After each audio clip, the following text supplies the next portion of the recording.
इधर एनसीआरबी की रिपोर्ट ने मध्य प्रदेश को एक बार फिर से शर्मसार कर दिया। एनसीआरबी 2020 की रिपोर्ट के मुताबिक देश भर में बच्चों के लिए मध्य प्रदेश सबसे असुरक्षित राज्य रहा।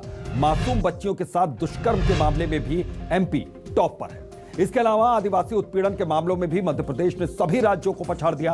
आंकड़ों के मुताबिक मध्य प्रदेश में 2019 की तुलना में साल 2020 में 20% मामले बढ़ गए।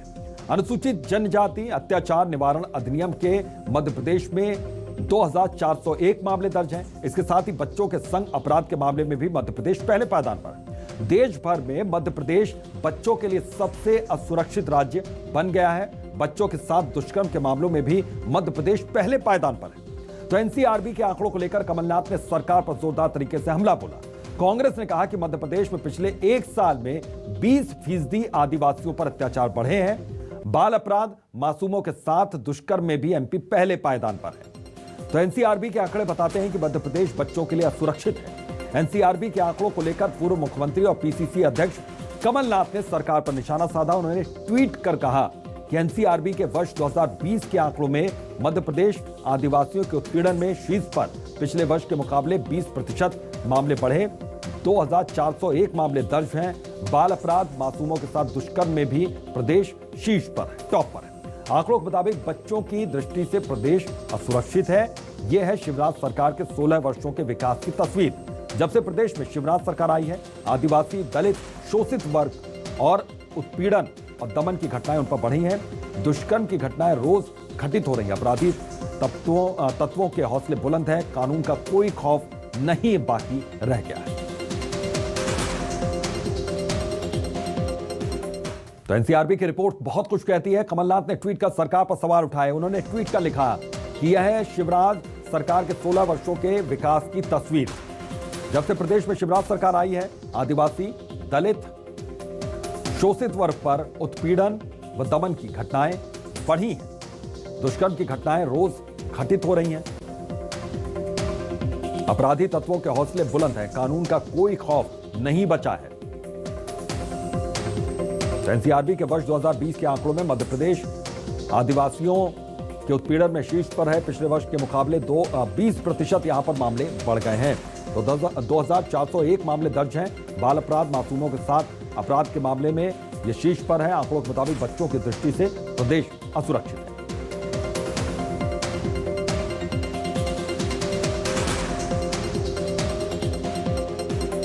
और स्वदेश शर्मा हमारे साथ जुड़ गए हैं, कांग्रेस के नेता हैं। सर, इसको किस तरीके से देख रहे हैं एनसीआरबी के आंकड़े?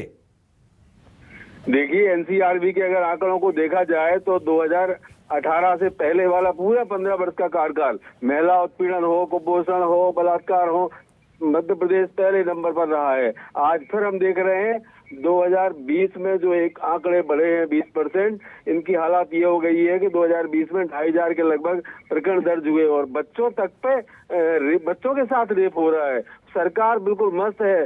दलित, आदिवासी, महिला कोई सुरक्षित नहीं है। चारों तरफ हाहाकार मचा हुआ है और मध्य प्रदेश की सरकार सिर्फ इवेंट और 10:30 बजे मीडिया के सामने आके बाइट देने के अलावा कोई काम नहीं कर रही है। मध्य प्रदेश बस से बदतर हो चुका है और इनको हमें हमेशा चुनाव के अलावा कोई मैनेजमेंट दिखाई नहीं देता। बिल्कुल। मैं आता हूं आपके पास। हितेश वाजपेयी हमारे साथ जुड़ गए हैं बीजेपी से। हितेश जी, इसको किस तरीके से सर देख रहे हैं? एनसीआरबी के जो आंकड़े हैं वाकई बहुत ज्यादा हैरान करने वाले हैं। ये तस्वीर क्या कहती है?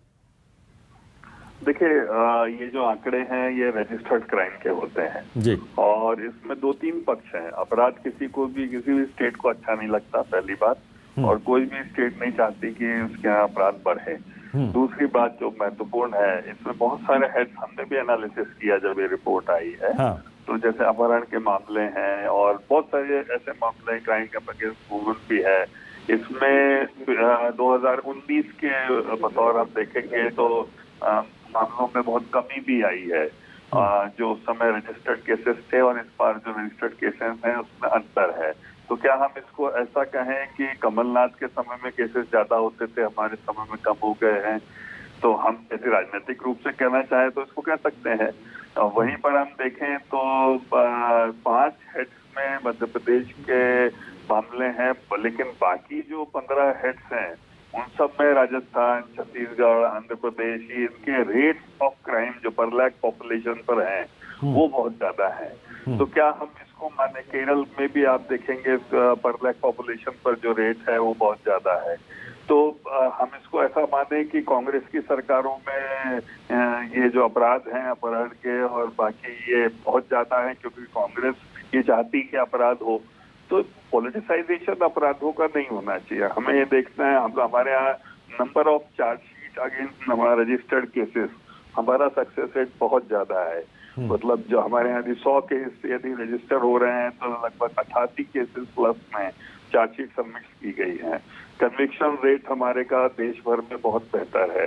तो मुझे लगता है जो रिड्रेसल क्राइम का है उस रिड्रेसल रेट में हमारा मध्य प्रदेश ठीक परफॉर्म कर रहा है। और नंबर ऑफ क्राइम्स की जहां तक बात है, यदि हम क्राइम को रजिस्टर करेंगे साहब तो स्वाभाविक है कि सब क्राइम रजिस्टर होंगे तो एक तरफ ये कहा जा सकता है कि आपके यहाँ ज्यादा केसेस हैं, वहीं दूसरी ओर यदि रजिस्ट्रेशन ऑफ क्राइम कम हो जाएगा तो आपको ये आंकड़े कम हो जाएंगे। तो इससे बेहतर है कि हम पुलिस पर दबाव ना बनाएं, राजनीतिक दबाव ना बनाएं, अपराधियों को अपराधी की तरह से डील करें।